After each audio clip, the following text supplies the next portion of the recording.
Hey guys, welcome to रोशन की class YouTube channel.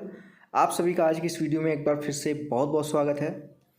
आज की इस वीडियो में हम दोस्तों देखेंगे यहाँ पे एनसीईआरटी के क्लास 9th का यहाँ पे साइंस का सॉल्यूशन, यानी कि कक्षा 9 के विज्ञान का यहाँ पे मैं आप लोगों को प्रश्न उत्तर कराऊंगा। पूरा चैप्टर कंप्लीट करेंगे यहाँ पे। तो बस इतना रिक्वेस्ट है कि अगर आप लोगों को वीडियो देखने के बाद आप लोगों को हेल्प मिलती है, आप लोगों को क्वेश्चन आंसर याद होते हैं, तो प्लीज़ वीडियो को लाइक करिएगा। और डेली बेसिस पे अगर आप लोग एनसीईआरटी के किसी भी क्लास का या फिर किसी भी सब्जेक्ट का आप लोगों को सॉल्यूशन चाहिए या फिर आप लोगों को कोई भी चैप्टर पढ़ना है तो बताइए नीचे कमेंट बॉक्स में। मैं 1 से 2 दिन के अंदर वो चैप्टर आप लोगों को पढ़ा दूंगा, या फिर सॉल्यूशन आपको चाहिए तो सॉल्यूशन आप तक प्रोवाइड कर दूंगा रोशन की क्लास यूट्यूब चैनल के माध्यम से।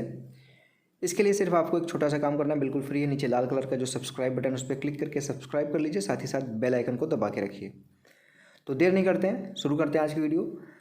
आज हमारा चैप्टर 2 है। चैप्टर 1 मैं आप लोगों को बता चुका हूँ इसका क्वेश्चन आंसर। अगर आपने नहीं देखा है तो ऊपर आई बटन पे आप लिंक है, क्लिक करके देख सकते हैं। आज हमारा दूसरा अध्याय है जिसका नाम है is matter around us pure.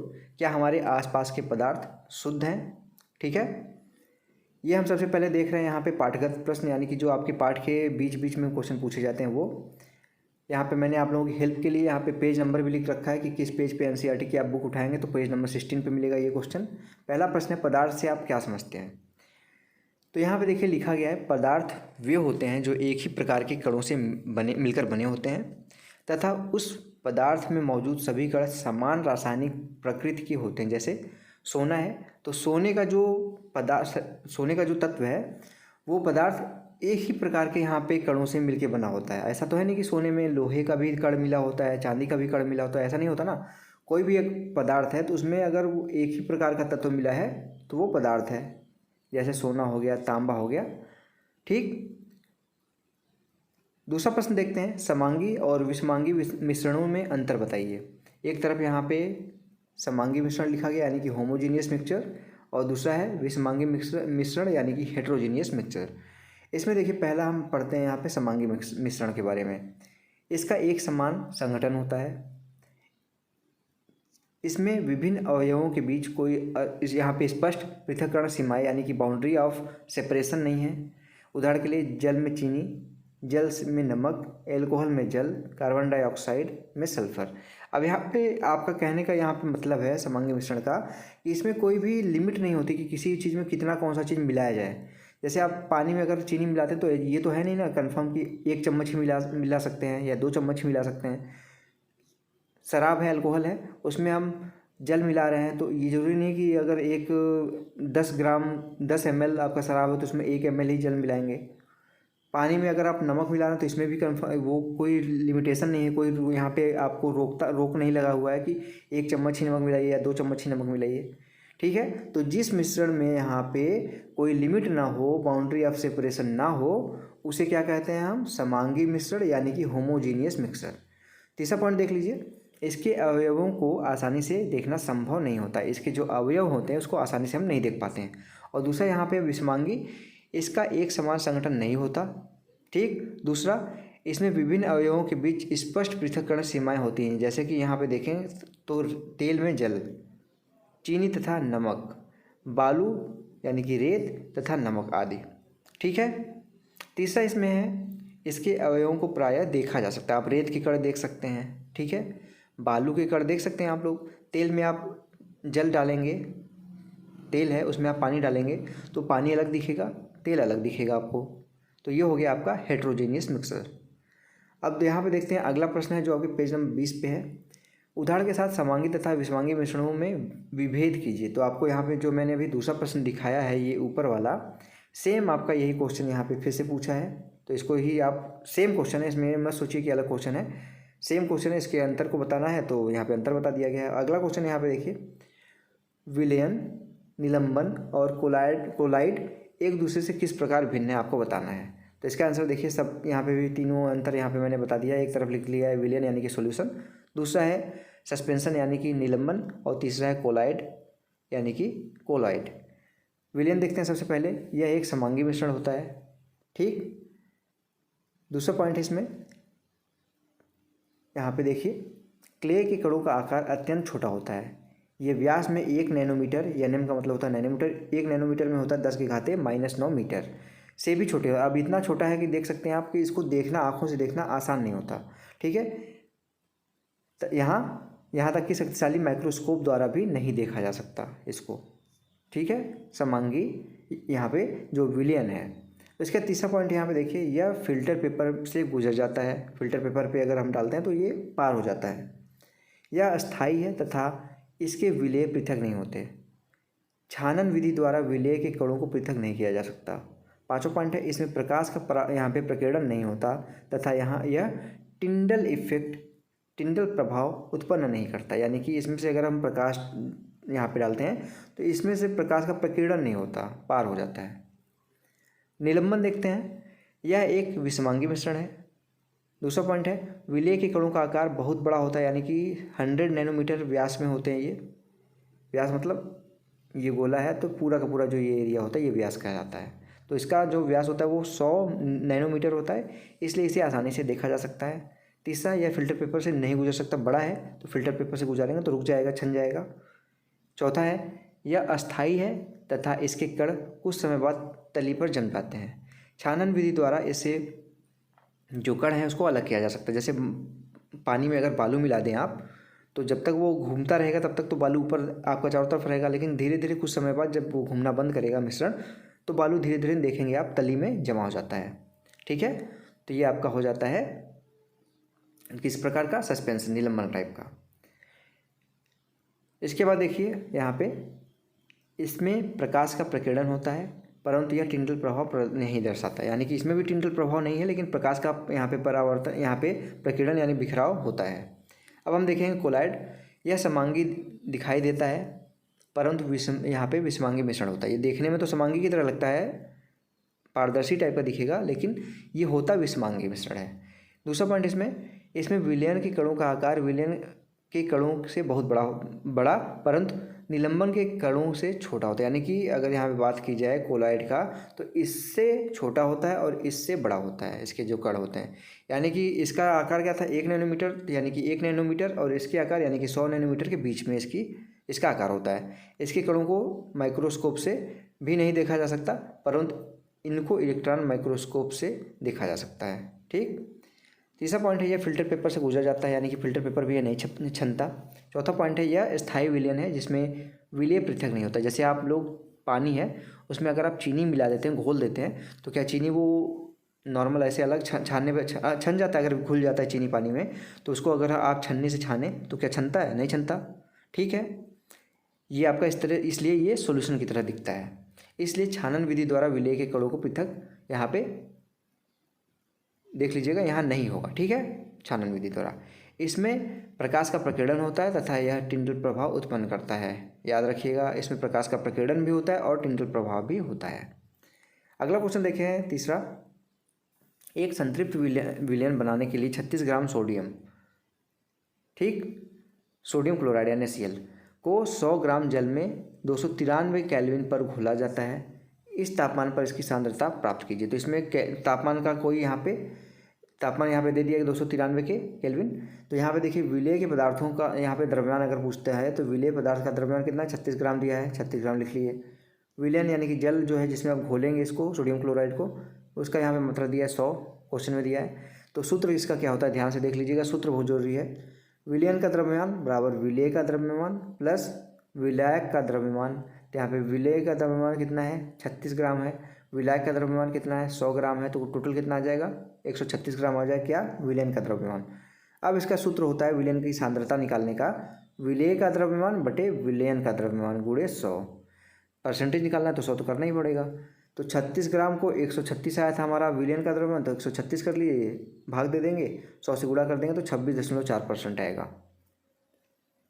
अगला क्वेश्चन यहाँ पे 26 नंबर पेज पे आपके, पेट्रोल और मिट्टी का तेल यानी कि केरोसिन ऑयल जो कि आपस में घुलनशील हैं के मिश्रण को आपस में कैसे आप इसको कैसे पृथक करेंगे। पेट्रोल तथा मिट्टी के तेल के क्वथनांक में 25 डिग्री से अधिक का अंतराल होता है। क्वथनांक में अंतराल है, इससे हम आसानी से यहाँ पे हम इसको पृथक कर सकते हैं। अभी मैं आप लोगों को दिखाता हूँ किस टेक्निक से इसको हम अलग करेंगे।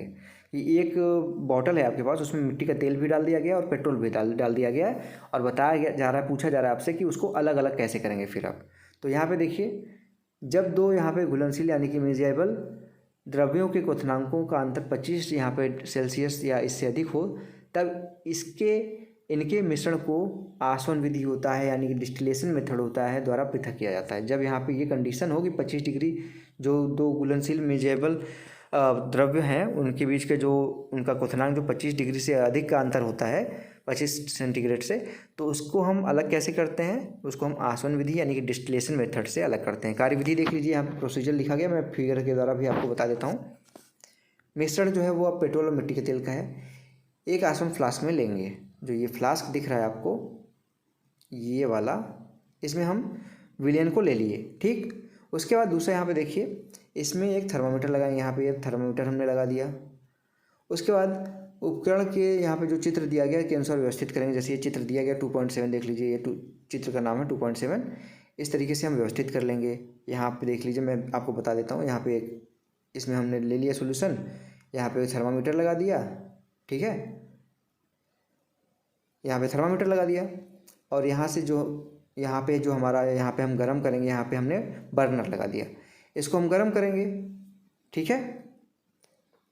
गरम जब करेंगे तो यहाँ पे जो पेट्रोल और मिट्टी का तेल यहाँ पे रखा हुआ है उसमें आपको पता है कि क्या होगा, पेट्रोल जल्दी आपका गर्म हो जाएगा। कम तापमान पे पेट्रोल यहाँ से गर्म होने लगेगा, ठीक। गर्म होने के बाद ये ऊपर की तरफ जाएगा यहाँ पे, और यहाँ पे हमने एक लगा दिया है ट्यूब में ये भाप निकलेगा जाएगा। यहाँ पे हम ठंडा पानी यहाँ पे प्रवाहित करेंगे इसके ट्यूब के चारों तरफ, ठीक है। तो जो भाप जाएगा वो पानी ठंडा होके फिर भाप ये पेट्रोल में बदल जाएगा। यहाँ पे मिट्टी का तेल इसलिए नहीं जाएगा ऊपर क्योंकि हम इस तरीके से यहाँ पे गर्म करेंगे कि मिट्टी के तेल का क्वथनांक यहाँ पे कंप्लीट नहीं होगा, पेट्रोल का क्वथनांक के बराबर हम यहाँ पे हीट देंगे तो पेट्रोल ही सिर्फ ऊपर भाप की तरफ बन के जाएगा और भाप की तरह यहाँ से जाएगा। तो पानी की यहाँ पे ठंडा पानी जब प्रवाहित करेंगे तो भाप फिर से पेट्रोल बन जाएगा। इसको यहाँ पे हम बॉटल रख के उसमें हम पेट्रोल इकट्ठा कर लेंगे और बाकी जो बचा रहेगा यहाँ पे हमारा मिट्टी का तेल बचा रहेगा, ठीक। पेट्रोल वाष्पीकृत होकर यही लिखा गया है तथा संघनन द्वारा संघनित होकर बाहर निकल जाता है तथा इसे एक बर्तन में इकट्ठा कर लेते हैं। आसवन फ्लास्क में मिट्टी का तेल शेष रह जाता है। यहाँ पे सावधानी क्या करना है, ये प्रशिक्षण करने से पहले पेट्रोल आपको पता है काफ़ी ज्वलनशील पदार्थ है, हाईली इन्फ्लेमेबल है, यहाँ पे पदार्थ है जिससे आसानी से आग लग जाता है। तो इसलिए हम टेम्परेचर को बहुत धीरे धीरे बढ़ाते हैं, ठीक है। अगला क्वेश्चन देखते हैं हम यहाँ पे। दूसरा क्वेश्चन है पृथक करने की सामान्य विधियों के नाम बताइए। तो पृथक करने की विधि, दही से मक्खन पृथक करते हैं कैसे, समुद्री जल से नमक कैसे पृथक करते हैं, नमक से कपूर कैसे पृथक करते हैं। तो दही से मक्खन सेंट्रीफ्यूगेशन यानी कि अपकेंद्रण, जब हम घुमाते हैं देखते होंगे दही मथते हैं तो घुमाते हैं, उससे क्या होता है मक्खन जो होता है किनारे की तरफ हो जाता है और जो हमारा छाछ बचता है वो बीच में रह जाता है। नमक से, समुद्री जल से नमक वाष्पीकरण से, इवेपोरेशन से पानी को हम इवेपोरेट करेंगे, भाप की तरफ निकालेंगे, वो भाप निकल के जमा होगा और हमारा नमक बन जाएगा। उसके बाद यहाँ पे नमक से कपूर, ऊर्ध्वपातन सब्लिमेशन मेथड से। अगला क्वेश्चन है क्रिस्टलीकरण विधि से किस प्रकार के मिश्रण को पृथक किया जा सकता है। तो क्रिस्टलीकरण विधि से देख लीजिए ठोस पदार्थों को शुद्ध करने के लिए किया जाता है। क्रिस्टलीकरण जो विधि है इसमें इसको हम यूज करते हैं ठोस पदार्थों को और शुद्ध करने के लिए। उदाहरण के लिए समुद्र जल से नमक प्राप्त होता है जो उसमें बहुत सारी अशुद्धियाँ होती हैं, इसे दूर करने के लिए क्रिस्टलीकरण विधि उपयोग किया जाता है। अगला क्वेश्चन है निम्न को रासायनिक और भौतिक परिवर्तनों में वर्गीकृत करिए। इसमें से कौन सा रासायनिक परिवर्तन है, कौन सा भौतिक परिवर्तन है। पेड़ पौधों को काटना, मक्खन का एक बर्तन में पिघलना, अलमारी में जंग लगना, जल का उबलकर वाष्प बनना, विद्युत तरंग का उत्तर दिशा में प्रवाहित होना तथा उसका हाइड्रोजन और ऑक्सीजन में विघटन होना, जल के साधारण नमक का घुलना जल में, फलों से सलाद बनाना तथा लकड़ी से कागज का जलना।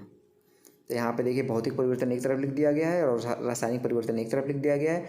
भौतिक परिवर्तन मतलब उसके आकार में हम चेंज कर रहे हैं, रासायनिक परिवर्तन मतलब उसके केमिकल प्रॉपर्टीज़ में हम चेंज कर रहे हैं, उसकी अवस्था जो रासायनिक अवस्था उसमें चेंज कर रहे हैं।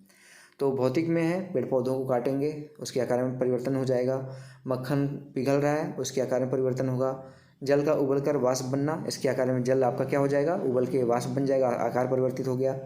जल में साधारण नमक का घुलना गायब हो जाएगा, नमक घोलेंगे पानी में तो आकार परिवर्तन हो गया, ठीक। फलों से सलाद बनाना, तो इसमें भी आकार परिवर्तन होता है। रासायनिक परिवर्तन, अलमारी में जंग लगना, ठीक है, इसके आकार में परिवर्तन नहीं होगा, बस वो कलर चेंज हो जाएगा उसका। विद्युत तरंग का जल के में प्रवाहित होना तथा उसका हाइड्रोजन और ऑक्सीजन गैसों में विघटित होना। लकड़ी और कागज का जलना, जलेगा तो यहाँ पे रासायनिक परिवर्तन होगा।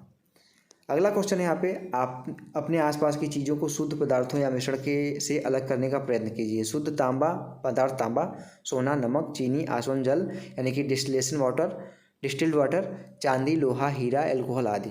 मिक्सर, यहाँ पे नल का जल, दूध, वायु, स्टील, नमक का घोल, मिट्टी का तेल, आइसक्रीम, सोने के बने आभूषण, पीतल, कांसा इत्यादि।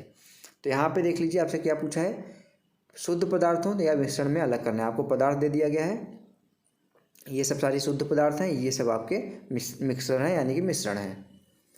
अब आता है आपका पाठ का प्रश्न, आपके पाठ पुस्तक के लास्ट में जो एक्सरसाइज दिया रहता है उसका प्रश्न है यहाँ पे देखिए, निम्नलिखित को पृथक करने के लिए आप किन विधियों को अपनाएंगे। सोडियम क्लोराइड को जल के विलयन से पृथक करना। दूसरा है अमोनियम क्लोराइड को सोडियम क्लोराइड तथा अमोनियम क्लोराइड के मिश्रण में से पृथक करना। तीसरा है धातु के छोटे टुकड़ों को कार के इंजन ऑयल से पृथक करने में, दही से मक्खन निकालने में, जल से तेल निकालने में। अगला है चाय से चाय की पत्तियों को पृथक करने में, बालू से लोहे की पिनों को पृथक करने में, भूसे से गेहूं के दानों को पृथक करने में। अगला है पानी में तैरते हुए मिट्टी के महीन कण को पानी से अलग करने के लिए, पुष्प की पंखुड़ियों के निचोड़ से विभिन्न रंजनों को पृथक करने के लिए। सभी के लिए क्या क्या है यूज किया गया है यहाँ पे, तो देख लीजिए। पहला यहाँ पे सोडियम क्लोराइड को जल के विलयन में पृथक करने के लिए, तो यहाँ पे वाष्पन यानी कि वाष्पीकरण विधि, ठीक है। दूसरा यहाँ पे है आपका अमोनियम क्लोराइड को सोडियम क्लोराइड तथा अमोनियम क्लोराइड के मिश्रण में पृथक करना, तो इसके लिए हम क्या करेंगे, ऊर्ध्वपातन करेंगे। अगला है यहाँ पे सी, धातु के टुकड़े को कार के इंजन ऑयल से पृथक करना, तो इसके लिए क्या करेंगे, हम निस्पंदन करेंगे यानी कि फिल्ट्रेशन, छान लेंगे, ठीक है। डी है आपका दही से मक्खन निकालने के लिए, आपको मैंने बताया था अपकेंद्रण यानी कि यहाँ पे सेंट्रीफ्यूगेशन। अगला है ई, जल से तेल निकालने के लिए, तो यहाँ पे ई का है, यहाँ पे देख लीजिए, यहाँ पे ई पृथक्करण की यानी कि सेपरेटिंग फनल के द्वारा। अगला है यहाँ पे देखेंगे आप चाय से चाय की पत्ती को पृथक करने में, ठीक है। यफ देखिए छानन विधि द्वारा, आप छन्नी से ही तो चाय अलग करते हैं, चाय की पत्ती को। बालू में से लोहे की पिनों को पृथक करने के लिए यहाँ पे देखिए चुंबकीय पृथक्करण हो जाएगा आपका, यानी कि बालू में अगर आप लोहे के कीले डाल देते हैं तो उसको फिर से हटाने के लिए, छानने के लिए क्या करते हैं, चुंबक लगा देते हैं, तो सारी जो लोहे होते हैं वो चुंबक के चिपक जाते हैं, बालू बच जाता है। अगला है भूसे से गेहूं के दानों को पृथक करने के लिए, आपने देखा होगा फटकन विधि होता है, सूप होता है एक, जिससे हम फटकते हैं तो सूप में गेहूँ रह जाता है और उसका जो भूसा होता है वो निकल जाता है। अगला है पानी में तैरते हुए मिट्टी के महीन कणों को पानी से अलग करने के लिए, तो यहाँ पे देख लीजिए भारण होता है यानी कि लोडिंग होता है, जिसमें हम फिटकरी एलम का उपयोग करते हैं। और लास्ट है यहाँ पे पुष्प की पंखुड़ियों के निचोड़ से विभिन्न रंजनों को पृथक करने के लिए क्या होता है, क्रोमेटोग्राफी होता है। अगला क्वेश्चन है चाय तैयार करने के लिए आप किन किन उपकरणों का प्रयोग करेंगे, विलयन, विलायक, विलेय, घुलना, घुलनशील, अघुलनशील, घुलेय यानी कि फिल्ट्रेट तथा अवशेष शब्दों का प्रयोग करें। सर्वप्रथम एक पात्र में 1 कप पानी विलायक के रूप में लेंगे, ठीक है। इसमें चीनी डालकर उसे, जो एक विलेय पदार्थ, जैसे आप पानी लेते हैं जिसमें आप कोई चीज़ घोलते हैं उसको क्या कहते हैं हम, विलायक। जो चीज़ घुलता है इसमें उसको क्या कहते हैं, विलेय, ठीक है। आपको जल तथा चीनी का विलयन प्राप्त होगा क्योंकि चीनी जल में घुलनशील है, ठीक है। चौथा है इसमें देखिए प्रोसेस, अब इसमें 1 या आधा चम्मच चाय की पत्ती डालिए जो जल में एक अघुलनशील पदार्थ है। क्या चाय की पत्ती घुल जाती है, नहीं घुलती, अघुलनशील पदार्थ है, ये विलेय है। इसे उबालते हैं, इसमें 1 कप दूध डालकर लगभग 5 मिनट पुनः उबालते हैं। अब छन्नी यानी कि स्ट्रेनर से इसे छानिए, आपको चाय यानी कि चाय घुले यानी कि फिल्ट्रेट तथा चाय की पत्ती छन्नी के ऊपर अवशेष के रूप में प्राप्त होगा। आशा करता हूँ आप लोग सभी लोग चाय छाने होंगे तो देखे होंगे ये प्रोसेस। अगला क्वेश्चन है प्रज्ञा ने 3 अलग अलग पदार्थों की घुलनशीलताओं को विभिन्न तापमान पर जांचा तथा नीचे दिए गए आंकड़ों को प्राप्त किया। प्राप्त हुए परिणामों को 100 ग्राम जल में विलेय पदार्थ की मात्रा को जो संतृप्त विलयन बनाने हेतु पर्याप्त है निम्नलिखित तालिका में दर्शाया गया है। यहाँ पे देखिए तालिका बनाएगी विलेय पदार्थों की, ये सारे विलेय पदार्थ हैं। तापमान केल्विन में दिया गया 283 kelvin, 293 kelvin, 313 kelvin, 333 kelvin, 353 kelvin. घुलनशील पोटेशियम नाइट्रेट है तो ये इतना घुलेगा, ठीक है। जब 283 केल्विन रहेगा टेम्परेचर तो इतना घुलेगा, जब 93 होगा तो 32 हो जाएगा, 13 होगा 300 तो 62 हो जाएगा। इस तरीके से दिया गया है। इसको आप लोग देख के नोट कर लीजिएगा, पूरा चार्ट एकदम एग्जैक्ट सही दिया गया है यहाँ पे कि कौन सा विलेय पदार्थ कितना टेम्परेचर पे कितना घुलेगा। यहाँ पे देखिए बताया गया है 50 ग्राम जल में 313 केल्विन पर पोटेशियम नाइट्रेट के संतृप्त विलयन को प्राप्त करने हैं तो कितने ग्राम पोटेशियम नाइट्रेट की आवश्यकता होगी। यहाँ पे देख लीजिए पूछ रहा है कि 50 ग्राम जल 50 ग्राम है जिसमें हम 313 केल्विन का हम टेम्परेचर दे रहे हैं, तो पोटेशियम नाइट्रेट यानी कि ये वाला, ठीक है, यानी कि 62, ये कितनी आवश्यकता होगी। दूसरा इसके बाद देख लीजिए यहाँ पे लिखा भी हुआ है 62 ग्राम। फिर दूसरे का है यहाँ पे जो दूसरा पूछा गया है बी का, तो बी में यहाँ पे देखिए आप परसेंटेज निकालेंगे यहाँ पे, तो यहाँ पे आएगा आपका 31 ग्राम। बी का यहाँ पे देख लीजिए ध्यान से, बी में क्या पूछा है आपका, बी में पूछा है आपका प्रज्ञा 353 केल्विन पर पोटेशियम क्लोराइड का एक संतृप्त विलयन तैयार करती है और विलयन को कमरे के तापमान पर ठंडा होने के लिए छोड़ देती है। जब विलयन ठंडा होता है तो वह क्या अवलोकित करेगा। बी है पोटेशियम क्लोराइड को के संतृप्त घोल यानी विलयन को जब ठंडा किया जाता है तो प्रज्ञा ने अवलोकन किया कि ठोस पोटेशियम क्लोराइड अर्थात पोटेशियम क्लोराइड के क्रिस्टल विलयन से पृथक हो गए, क्योंकि ठंडा करने पर घुलनशीलता घटती है, अतः ठोस KNO का क्रिस्टल प्राप्त होता है। सी है आपका यहाँ पे 293 केल्विन पर प्रत्येक लवण की घुलनशीलता का यहाँ पे परिकलन करें। इस तापमान पर कौन सा लवण सबसे अधिक घुलनशील होगा। तो सी का देख लीजिए यहाँ पे 293 केल्विन पे किस लवण की घुलनशीलता सबसे यहाँ पे इस प्रकार है, सबसे अधिक पूछा है आपसे, तो सबसे अधिक के लिए यहाँ पे देख लीजिए आप 293 पे कौन सा सबसे अधिक इस लाइन में आपको दिख रहा है 37, तो यहाँ पे अमोनियम क्लोराइड हो जाएगा, ठीक है ना। डी है आपका, डी क्वेश्चन देख लेते हैं पहले। तापमान के में परिवर्तन से लवण की घुलनशीलता पर क्या प्रभाव पड़ेगा, तो डी देख लीजिए। तापमान के परिवर्तन होने पर किसी लवण की घुलनशीलता बढ़ती है यानी कि घुलता है ज़्यादा, तापमान के कम होने पर घुलनशीलता घटती है। अगला क्वेश्चन है निम्न की उदाहरण सहित व्याख्या कीजिए। संतृप्त विलयन किसे कहते हैं, शुद्ध पदार्थ किसे कहते हैं, कोलाइड किसे कहते हैं, निलंबन किसे कहते हैं। तो संतृप्त विलयन यानी कि सैचुरेटेड सॉल्यूशन किसे कहते हैं। जब किसी दिए गए ताप पर किसी विलेय की और अधिक मात्रा उस विलयक यहाँ पे विलायक में नहीं घुल सकती तो उस विलयन को संतृप्त विलयन कहते हैं।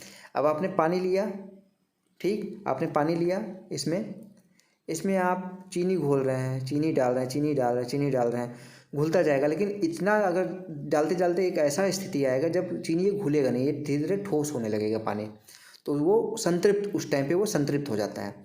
दूसरा क्या है, शुद्ध पदार्थ किसे कहते हैं, प्योर सब्सटेंस किसे कहते हैं। शुद्ध पदार्थ वह है जो एक ही प्रकार के कणों से, आपको मैंने स्टार्टिंग में बताया था, शुद्ध पदार्थ एक ही प्रकार के कणों से मिलकर बने पदार्थ को क्या कहते हैं, शुद्ध पदार्थ कहते हैं। उनमें मौजूद सभी कण समान रासायनिक प्रकृति के होते हैं, जैसे सोना चांदी। तो तीसरा है कोलाइड। कोलाइड विलयन वे हैं जिनमें विलेय के कणों का आकार विलयन से बड़े परंतु निलंबन से छोटे होते हैं, यानी कि 1 नैनोमीटर से 100 नैनोमीटर के बीच का जो होता है वो कोलाइड होता है। इसमें इसके विलेय कणों को खुली आँखों यानी कि नेकेड आइज से नहीं देखा जा सकता, ठीक है, तथा ये स्थायी होते हैं। कोलाइड टिंडल प्रभाव उत्पन्न करते हैं, जैसे रक्त, दूध, फेस क्रीम, मक्खन इत्यादि। तीसरा अगला है यहाँ पे निलंबन यानी कि सस्पेंशन। निलंबन एक विषमांगी मिश्रण है जिसमें विलेय पदार्थ के कण घुलते नहीं हैं बल्कि माध्यम की समष्टि में निलंबित रहते हैं। ये निलंबित कण आंखों से देखे जा सकते हैं। यदि मिश्रण को कुछ देर तक बिना हिलाए छोड़ दिया जाता है तो ठोस कण नीचे की तरफ जमा हो जाते हैं, जैसे कीचड़ में का पानी कीचड़ नीचे चला जाता है, रेत का पानी रेत नीचे रुक जाएगा, चौक, समझ गए होंगे आप लोग, लिख लीजिएगा इसको। पांचवा है निम्नलिखित में से प्रत्येक को समांगी और विषमांगी मिश्रणों के में वर्गीकृत करें। सोडा जल, लकड़ी, बर्फ, वायु, मिट्टी, सिरका, छनी हुई चाय। समांगी मिश्रण कौन सा है, सोडा जल, बर्फ, वायु, सिरका, छनी हुई चाय। विषमांगी लकड़ी और मिट्टी, ठीक है। छठवां क्वेश्चन है आप किस प्रकार पुष्टि करेंगे कि दिया हुआ रंगहीन यहाँ पे जो द्रव शुद्ध जल है।